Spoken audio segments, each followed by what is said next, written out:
Nature down the ages has presented man with many a mystery, and her complex phenomena were long confusing to man's thoughts. Science cannot explain the behavior of animals by attributing to them conscious actions that are characteristic of man alone. Let's make a simple experiment. We'll place wooden eggs in a gull's nest in place of real ones. Will the mother bird discover the fraud or not? No. Instinct forces her to do a senseless thing.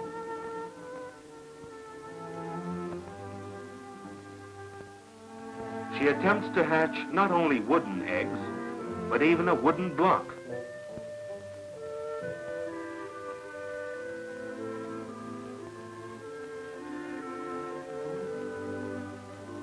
That is blind work. Nothing but serious scientific experiment will show the way to solving the mystery of the behavior of the animal kingdom.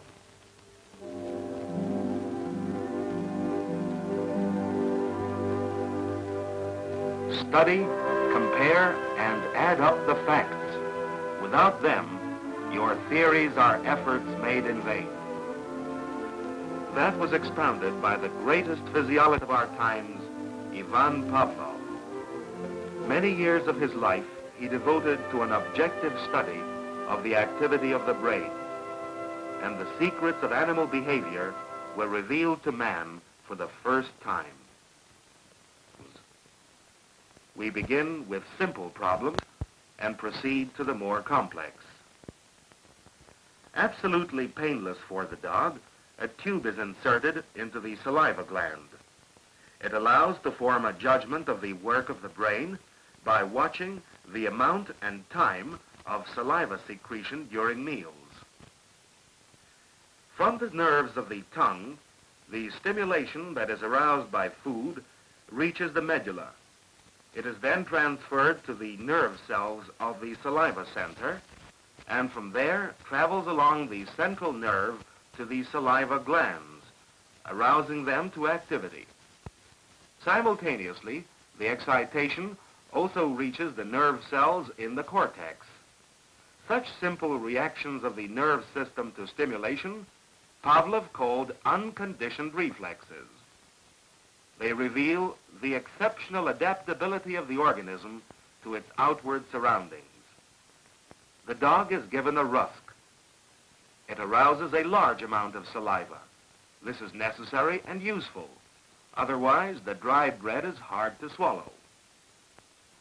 Raw meat contains sufficient moisture, so that much less saliva is needed. Unconditioned reflexes are the inborn reaction of the organism. They make their appearance involuntarily, as it were automatically. If you connect over and over again the beat of a metronome, in itself meaningless to a dog, with feeding time, it will not be long before that sound is converted into a signal for food. Upon hearing it, the dog will begin to hunt for food. What is the why and wherefore of this reaction, which Pavlov called the conditioned reflex?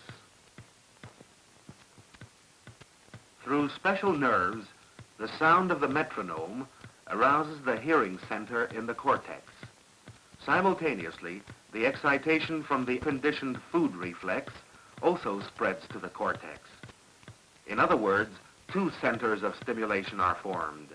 The stronger from the unconditioned food stimulant, and the weaker from the conditioned sound of the metronome. Gradually, between these two centers, a new nerve connection is made.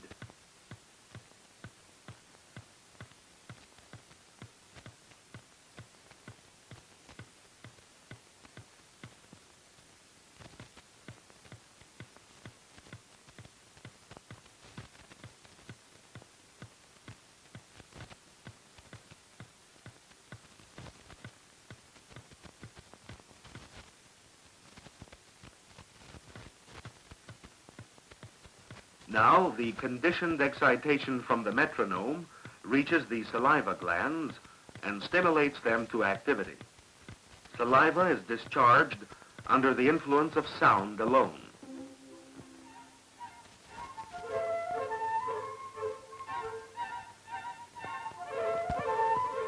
The young fledglings in this family of rooks are still quite helpless and left to themselves could not keep alive. But in response to their parents' urgings, they lift their heads momentarily and open their beaks. Here appears a complex reflex, which is also called instinct.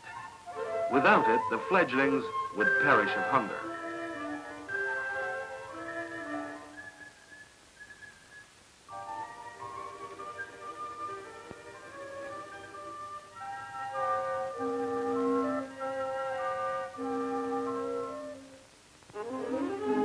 Let's try it in the laboratory. The baby birds are only 3 hours old, but simply by imitating the cry of a rook, something like "car," a reflex is revealed, which matured in the baby birds before they made their appearance on Earth. From the day it was born, this puppy was given nothing to eat but bread and milk. That diet was continued for 9 months.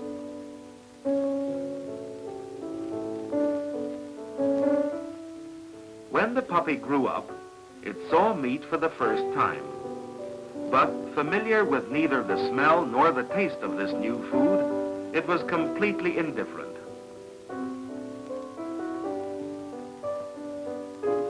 It takes the first bite. And from that moment, the appearance and smell of meat are the strongest possible stimulus.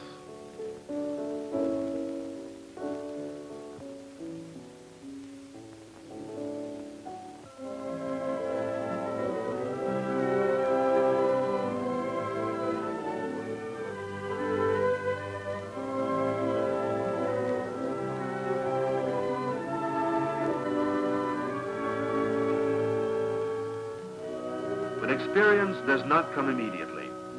Have a look at this kindergarten along the river bank, where the baby bears have such a jolly and lively time. Qualities are developed here that will stand them in good stead later on in their independent life.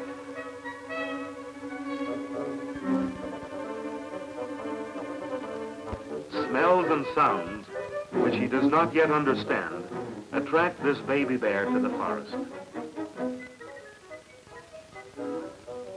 As yet, he has no ready system of responses to many of the signals of the outer world. Curiosity is one aspect of his inborn reflex of orientation. That helps Baby Bear to be on his guard against anything unknown.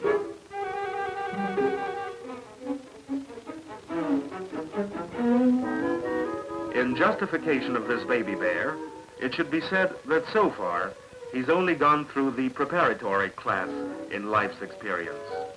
With time, he'll be able to distinguish better what is really dangerous for him.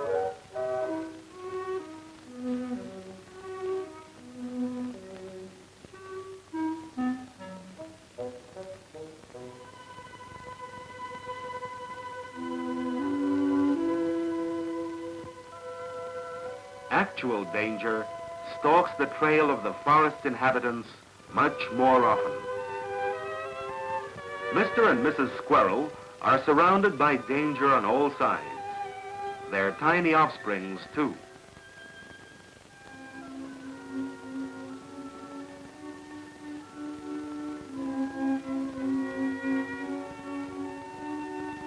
The squirrel has many enemies and is always subject to unexpected attack. The squirrel's brain is always on the alert. He has to be familiar with every sound. The tiniest breeze brings him news of the surrounding world. But unfortunately, his enemies also have fine, sharpened instincts. The smell of squirrel has reached this sable, and he's ready for the hunt.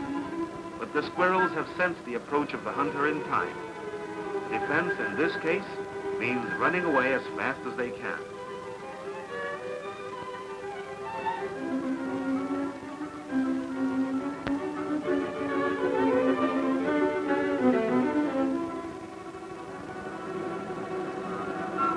victory for the squirrels. They find safety in the narrow hollow of a tree. In the fight for life, reflex activity plays a tremendous role. It is produced in animals in the process of constant adaptation to their surroundings and environment. But this environment is a changing one. Anything new, even the most unimportant phenomena, will affect the behavior of animals. The next scene will show how it originates.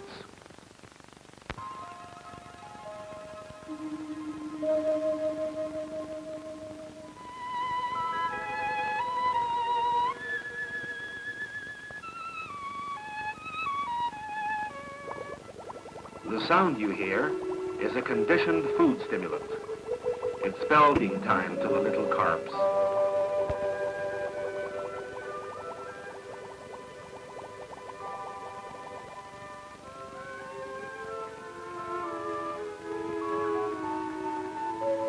For other fish, we'll call them orf, a bell produces a conditioned reflex.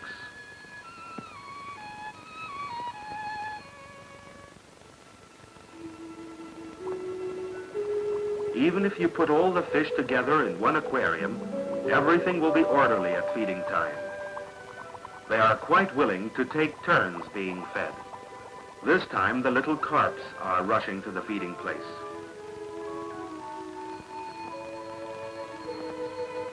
Now it's the other way around. The orfs are making haste.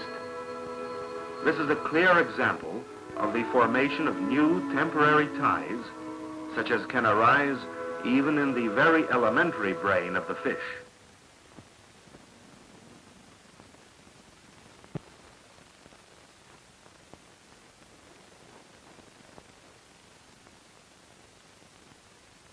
You've seen how conditioned reflexes are born, but the question still is, how stable and permanent are they?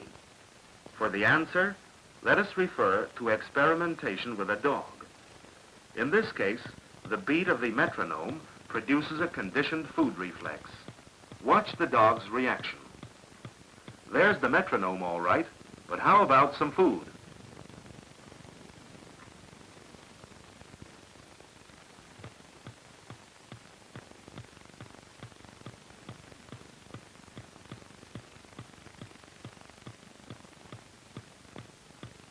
What's the big idea the dog seems to be asking as the conditions of the experiment are changed?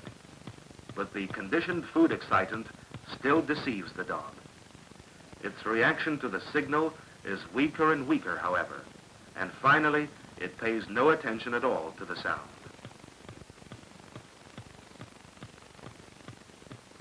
The conditioned reflex is destroyed and it disappears. That is one of the most important qualities of an animal's mind. They can forget whatever loses its significance for them in their constantly changing surroundings.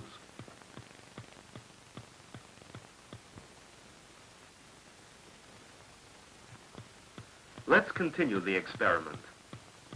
We will have the metronome work for 10 or 15 minutes without producing any food.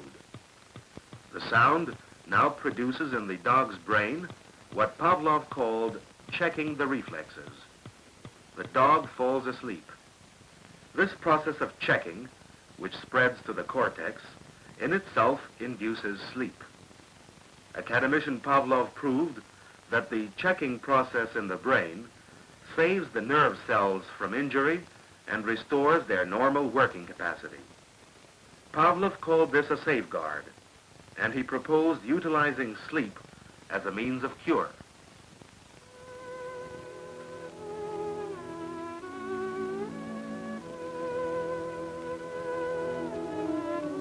On the basis of Pavlov's theories, Soviet medicine is making successful use of new methods of treating serious nervous ailments that were formerly regarded as incurable. Patients are kept in a state of profound slumber by artificial means for 2 or 3 weeks.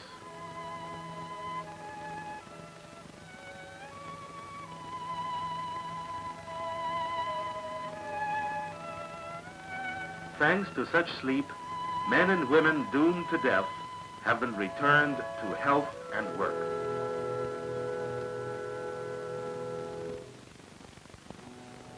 Back in the laboratory, we trace the roads traveled by Pavlov in the mysterious realm of sleep. The nervous system of this dog has a difficult task to cope with. Of the 22 notes on the harmonium, there is only one certain soul that is a conditioned excitant, meaning food.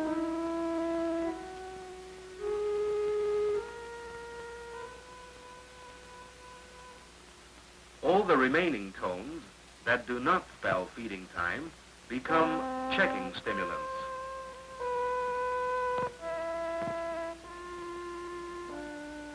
The checking process reaches the cortex and brings on sleep.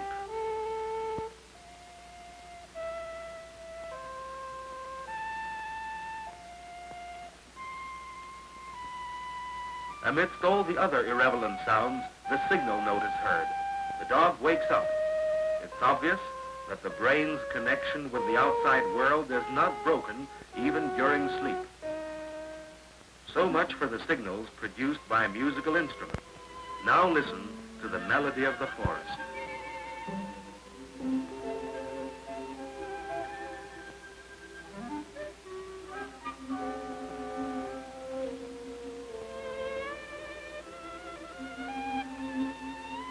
The chirping of the birds and various other sounds do not disturb the roe, and she sleeps on soundly. But the scarcely audible, distant cry of the wolf arouses her brain and instills alarm.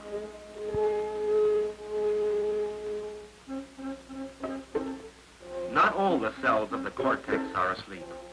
Some of them are always on vigilant guard when the animal is asleep, and they give warning when danger threatens.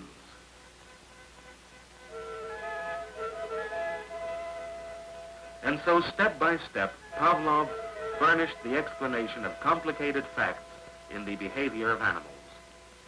His teachings, produced under laboratory conditions, stood the sternest test in actual life.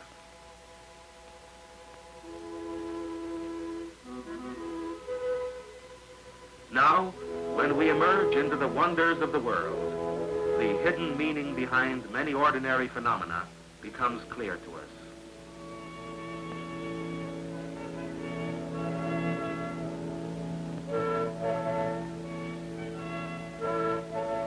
Take this dog, who's our companion. He did not immediately become our friend and helper. In that fine stance he has taken, you can get a glimpse of a complex inner struggle. His old instinct sends him ahead, but he freezes in his tracks. This is a victory for the reflexes which man has educated in the dog. We've penetrated into the secrets of animal behavior and seen Pavlov's dogs, who always afforded the great scientist rich material for experimentation. Their service to science is symbolized by this bronze sculpture. The laboratory where the brilliant Russian physiologist worked for so many years still stands in the suburbs of Leningrad, an eternally living monument.